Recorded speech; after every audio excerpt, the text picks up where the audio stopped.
Hello investors, and welcome to this edition of Horizon Multifamily University. I'm your host, George Roberts. Today we'll discuss repositioning. If you were to purchase an apartment complex for cash, your rate of return would be equal to the cap rate.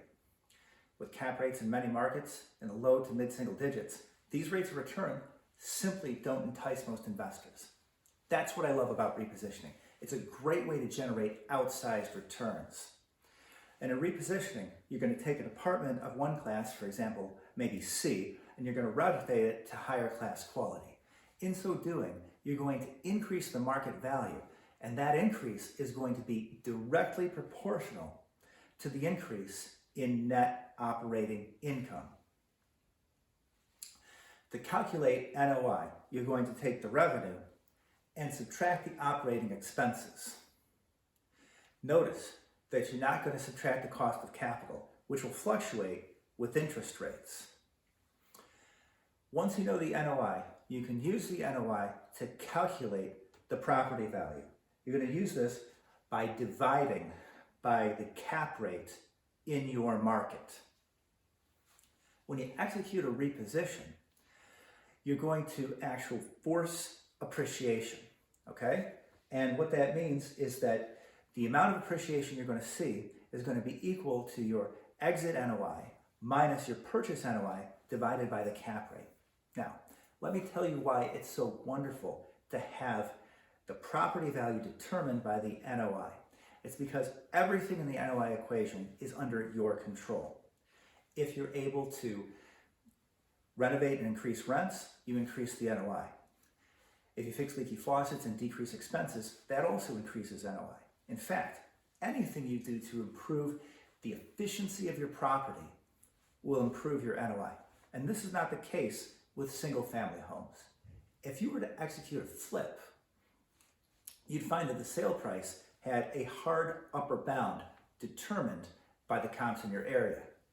But with multifamily real estate of 5 units or more, the purchase price or the sales price should be determined by the net operating income.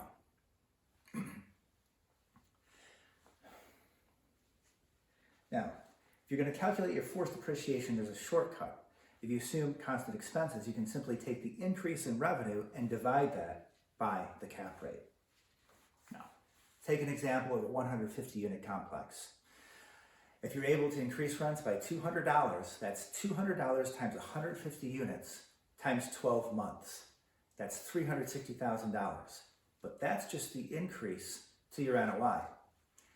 The increase to the market value is much more profound.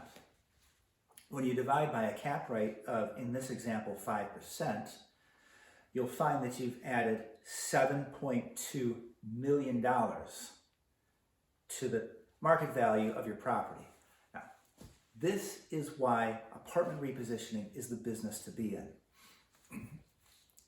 Are you going to be able to flip 150 homes? And if you are you going to be able to go to 150 different job sites, have 150 different renovation plans, 150 different financings? The economies of scale in apartments are profound. Imagine financing a single building, making a single repositioning plan, and executing 150 times. It's a lot easier to supervise 10 work crews if they're all on one site. Now, there are many reasons why the cap rate may compress. Higher class buildings tend to have slightly lower cap rates. Also, if the economy goes well, or you see a lot of migration or increased employment in your area, this will cause the risk to go down and your cap rate to go down as well. Your NOI will go up, and so will the property value.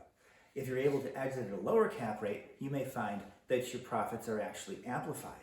This is one of the reasons why you want to invest in a rising market. In this example, we're going to exit at a 4.5% cap rate, and as you see, that increases the profits from $7.2 million to $8 million, an increase of $800,000. Now, there are many reasons why the cap rate may actually increase, and this is bad. If the cap rate increases because the general economy takes a tumble or a major employer pulls out of town, increasing unemployment, you'll find that your profits are decreased. Now, In this example, we've increased the cap rate to 6%. Your profits will be decreased to $6 million. I know, cry me a river.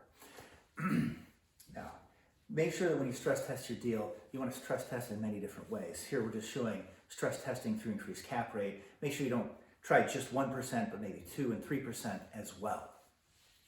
Underwriting will be a topic for another day.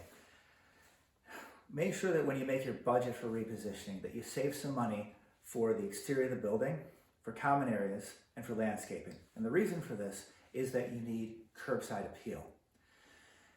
When a prospective tenant arrives in your parking lot, if they don't like the look of the building, if it doesn't look like the kind of place that they'd be proud to bring their friends and family, they're not going to walk to the rental office and ask to see how nice the units look inside.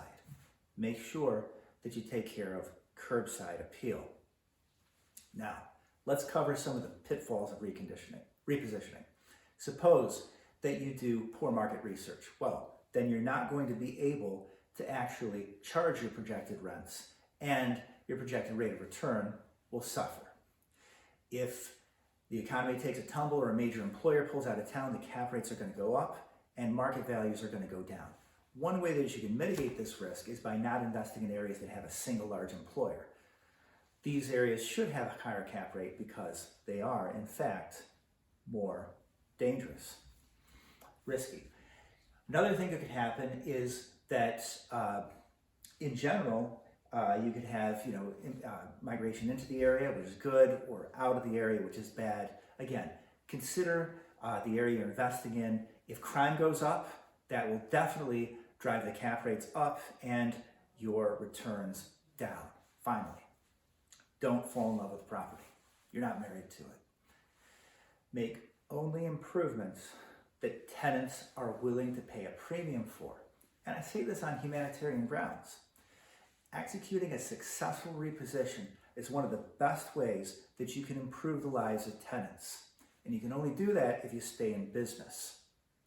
Make sure that you don't make one of the mistakes I've mentioned so that you can stay in business and continue to reposition apartments so that you can continue to improve the quality of the housing stock in this great nation.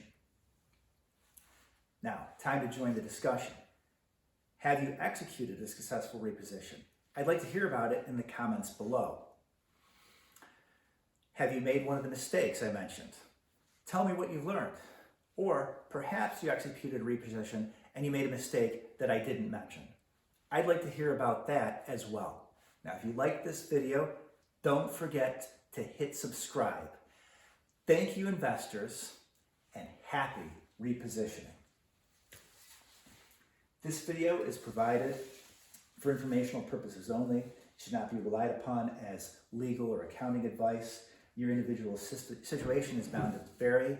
Do your own due diligence. You should consult professional legal or accounting advice. Happy investing. See you on the flip side.